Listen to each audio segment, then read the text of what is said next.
আমরা চাই না মমতা আবার আসুক।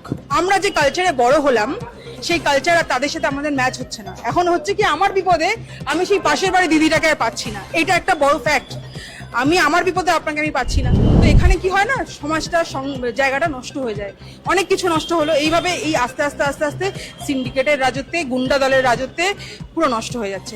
আমরা নর্মালি রাত 9টার সময় বেরোতে ভয় পাই।